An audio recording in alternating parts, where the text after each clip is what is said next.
कल आज शहर और मंगोचर में धमाके। मंगोचर बाजार में जेयूआई के दफ्तर के सामने धमाका हुआ। शहर में जोरदार धमाके की आवाज सुनाई दी।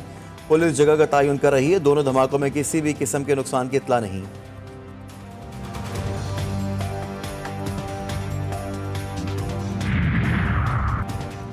नवाज शरीफ के सहूलतकार सुन लें, धांधली बर्दाश्त नहीं करेंगे। मीरपुर खास में chairman people's party Bilawal Bhutto ने दावा किया कि नवाज शरीफ ने धांधली के लिए निगरां हुकूमत के अहदेदारों से फॉर्म 45 और 47 रायबंद भेजने का मुतालबा किया है कि पाकिस्तान के अवाम से वोट मांग रहे हैं, लेकिन दूसरे सियासतदान इधर उधर देख रहे हैं।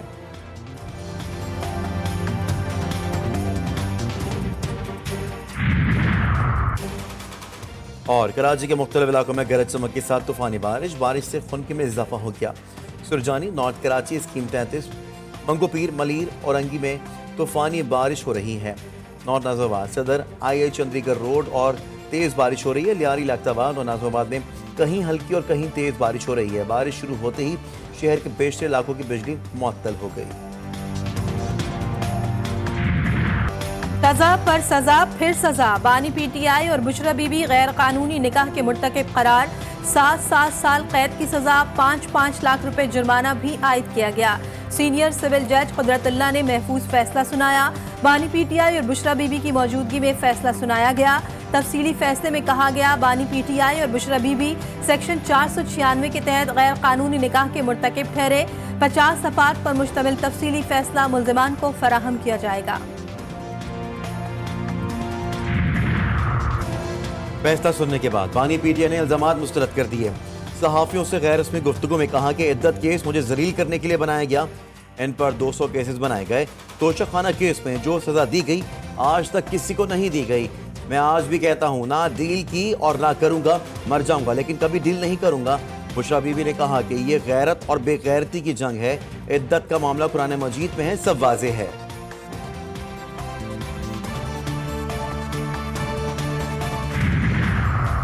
इद्दत में निकाह का केस 25 नवंबर 2023 को बुशरा बीबी के साबिक शौहर हाबर मानिका ने दायर किया। मौक़िफ़ अपनाया। चेयरमैन पीटीआई ने पीरी मुरीदी की आड़ में उनका घर तबाह कर दिया और दौरान इद्दत बुशरा बीबी से गैर शरई निकाह किया। शेमलेस, स्कैंडलस और बेबुनियाद गैर अखलाकी किस्म के एलिगेशंस, एक बेहुदा केस में भी मैक्सिमम सेंटेंस 7 साल थी, वो हो गई है। सब कुछ इस पर्पस के लिए हो रहा है कि खान साहब की कैरेक्टर असैसिनेशन भी हो। बैरिस्टर गौहर का सीनियर सिविल का फैसला हाईकोर्ट में चैलेंज करने का ऐलान। मीडिया से गुफ्तगू में बोले, ये ऐसा केस है जिसका सर है ना पाऊं। ये केस सियासी बुनियादों पर शुरू किया गया।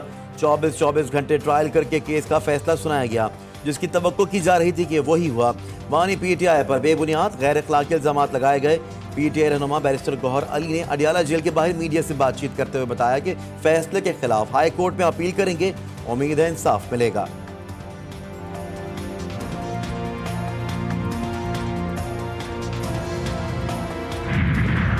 मियां साहब 4 बार वजीर आजम रहा, मगर इसलिए कि उसने कभी सिंध पे इत्तेहाद नहीं दी, कभी सिंध में काम नहीं किया, तो आज वो उस पोजीशन में है नहीं कि वो किसी को कहे कि मेरा शेर पे इलेक्शन लड़े।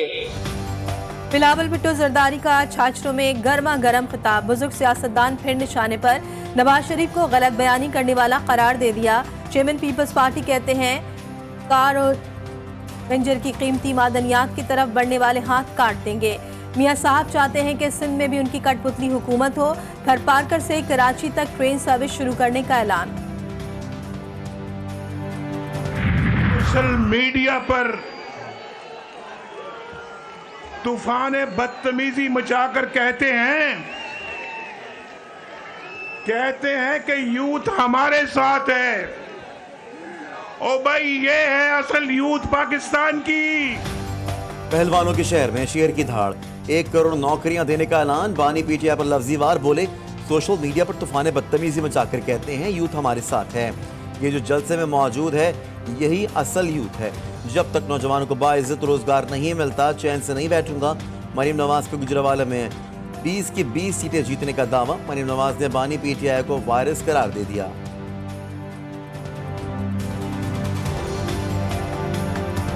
वो वायरल बीमारी, जो वायरल इन्फेक्शन थी, पिछले 5-7 साल रही, लेकिन आपका बहुत नुकसान करके चली गई, इंशाल्लाह हमेशा के लिए खत्म हो गई है।